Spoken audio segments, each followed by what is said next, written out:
किसानों के लिए हम पाठशाला का भी आयोजन किया गया है, जिससे बुआई से कटाई तक का जो नवीनतम कृषि यंत्र है उसके बारे में बताएंगे और बागवानी से संबंधित जो कृषि यंत्र है, ड्रोन की व्यवस्था है, ये सारा इलेक्ट्रिक ट्रैक्टर पहली बार इंट्रोड्यूस हुआ है और किसानों को राहत मिलेगा। और सबसे बड़ी बात यह है कि कृषि विभाग 80% तक अनुदान देगा, जो आपने पहला सवाल किया, तो ये बहुत ही लाभदायक सिद्ध होगा। नमस्कार, आप देख रहे हैं रब्सी लाइव न्यूज। अब बिहार में किसानों की नहीं होगी कोई तकलीफ। किसानों के लिए कृषि मंत्री ने खोले खुशी के द्वार। किसानों की ट्रेनिंग से लेकर किसानों के हित तक में बात रखी जाएगी। पहले सुनिए कृषि मंत्री रामकृपाल यादव ने क्या कुछ किसानों के हित में कार्य करते हुए नजर आ रहे हैं। 2026 में एग्रो बिहार लगा है और किसानों के हित के लिए लगा है और यहाँ लगभग ये जो गांधी मैदान का जो इलाका है 2.10 लाख वर्ग मीटर में लगा है और 100 स्टॉल लगाए गए हैं।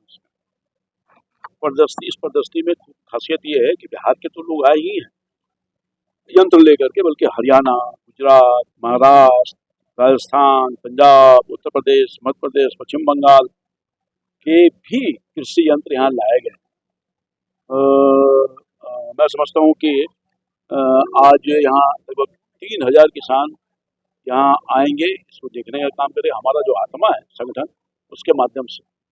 तो इसमें विशेष बात यह है कि मेला तो लगा ही है, किसानों के लिए हम पाठशाला का भी आयोजन किया गया है, जिससे बुआई से कटाई तक का जो नवीनतम कृषि यंत्र है उसके बारे में बताएंगे और बागवानी से संबंधित जो कृषि यंत्र है, ड्रोन की व्यवस्था है, ये सारा चीजों अभी तक हम लोग देने का काम कर रहे हैं।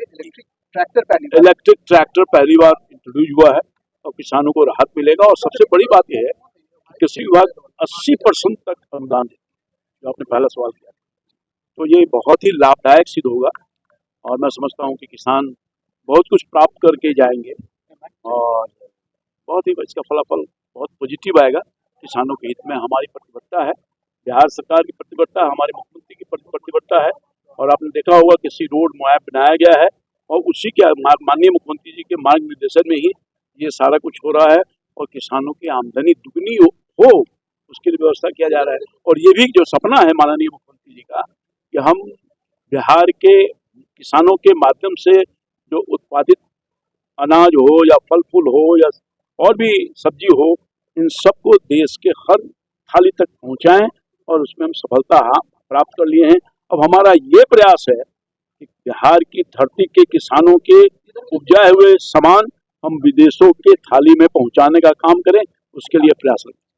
एलपीजी गैस की कमी को लेकर के विपक्ष द्वारा बहुत तरह के भ्रम फैलाए जा रहे हैं, क्या वर्तमान स्थिति? देखिए, वर्तमान स्थिति युद्ध तो हो रहा है, इजराइल ईरान में युद्ध हो रहा है, इसमें असर तो पड़ता ही पड़ता है, मगर भारत की सरकार और राज्य की सरकार संयुक्त रूप से किसी उपभोक्ता को कोई तकलीफ न हो और विशेष तौर पर सामान की कोई कमी नहीं है, पेट्रोलियम पदार्थ है, गैस है, सब कुछ है, मगर विशेष तौर पर नजर रखा जा रहा है उन लोगों पर जो इस मौके का फायदा उठा करके लोगों का दोहन करना चाहते हैं, ब्लैक मार्केटिंग करना चाहते हैं। तो उसके लिए भी सख्त कानून है, जो भी इसमें गड़बड़ी करने वाले पाए जाएंगे उनको बख्शा नहीं जाएगा और जेल की हवा खानी पड़ेगी।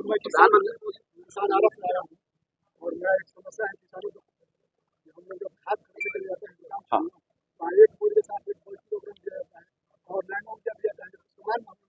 मैं आपके इस बात से बिल्कुल सहमत हूँ। मैंने पिछले बार भी जब सीजन चल रहा था तो मैंने बहुत छापामारी करवाया, कई लोगों पर एफआईआर करवाया, कई लोगों के लाइसेंस रद्द किया और अगले बार फिर हम अपनी विशेष निगाह रखेंगे ताकि किसानों को कोई दबाव नहीं डाल करके खाद के अलावे ये सामान लो। हमने जो बड़े जो व्यापारी या बड़े जो एजेंसी वाले हों उनका व्यक्तिगत तौर पर ने बुला करके मीटिंग भी किया है और मैंने उनसे आग्रह किया है कि इस तरह का दबाव मत बनाइए, तो ख्याल रखा गया। हाँ, मुझे शिकायत मिली है, उस शिकायत के आधार पर मैं कार्रवाई किया हूँ, आगे भी कार्रवाई करूंगा सीधा संवाद आप लोग हमसे करिए। तो सुना आपने क्या कुछ कहते नजर आ रहे कृषि मंत्री रामकृपाल यादव, जहां किसानों के हित के लिए, किसानों की उन्नति के लिए बड़े बड़े कार्य की जा रही है। बागवानी से लेकर के किसानों की ट्रेनिंग, बुनाई से लेकर के कटाई तक की जाएगी। और ऐसे में एक बड़ा आयोजन भी किया गया है, कृषि मेला लगाया जाता है हर एक वर्ष, और बागवानी मेला भी लगाया जाता है। और ऐसे में रामकृपाल यादव पहुंचे तो उन्होंने क्या कुछ कहा आपने सुना। कमेंट में आप अपनी राय जरूर दीजिएगा। फिलहाल आप बने रहे हमारे साथ, तब तक के लिए बहुत बहुत शुक्रिया।